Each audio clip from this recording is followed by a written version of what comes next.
অনেক ইমাম তারা খুব দ্রুত কোরআন পাঠ করেন তারাবির নামাজের সময়, তার মানে কিয়ামুল লাইল।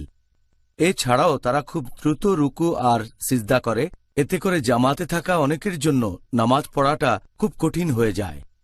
এভাবে নামাজ পড়ার কোনো অনুমতি কি আছে?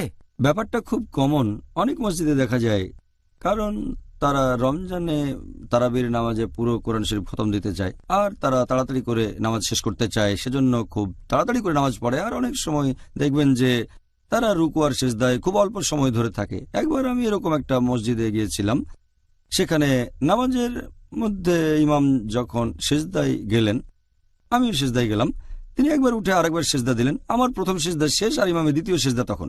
আল্লাহু আকবার। এখন এটা ঠিক না ভুল? এটা উল্লেখ আছে সহিহ বুখারীতে, খণ্ড নম্বর 1, বুক অব সালাহ, হাদিস নম্বর 757।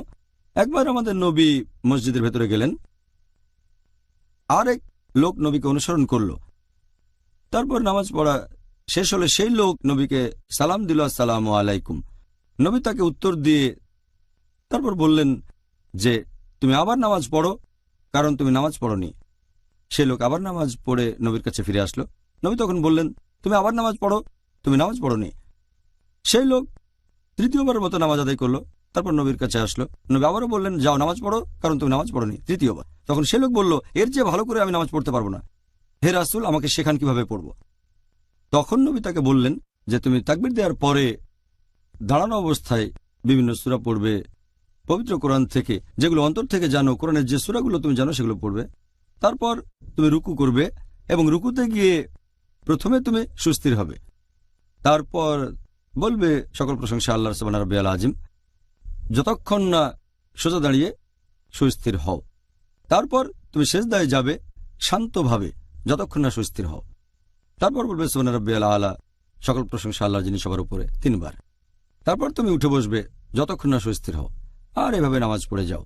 তার মানে এই পজিশনগুলো, রুকু, তারপর সিজদা, তারপর রুকু থেকে যখন উঠবেন আর 2 সিজদার মাঝখানে আপনি থাকবেন সুস্থির হয়ে। তাড়াতাড়ি করে ওঠা বসা করতে পারবেন না। যদি এমন করেন, ধরে নেওয়া হবে আপনার নামাজ কবুল হয়নি, যেন আপনি নামাজই পড়েননি। তাহলে যদি তাড়াতাড়ি করে তারাবির নামাজ পড়েন, রুকু সিজদা বা খুব তাড়াতাড়ি, ধরে নেওয়া হবে আপনি নামাজ পড়েননি। তবে সবচেয়ে ভালো যদি ধীরে ধীরে পড়েন, শান্তভাবে। যদি মনে করেন 20 রাকাত পড়তে আপনি পারবেন না, তাহলে 8 রাকাত পড়েন, তবে সেটা শান্তভাবে, সুস্থির হয়ে আর ধীরে ধীরে পড়বেন। সবচেয়ে ভালো সুস্থির হয়ে ধীরে ধীরে আর লম্বা সময় ধরে। তারাবি হবে লম্বা সময়ের। অন্য মসজিদের সাথে প্রতিযোগিতা করবেন না, যেটা প্রায় দেখা যায়। অনেক মসজিদ এমন প্রতিযোগিতা করে যে কার আগে কে তারাবি শেষ করতে পারে। হ্যাঁ, ব্যাপারটা বেশ দুর্ভাগ্যজনক, তারপরও কথাটা সত্যি।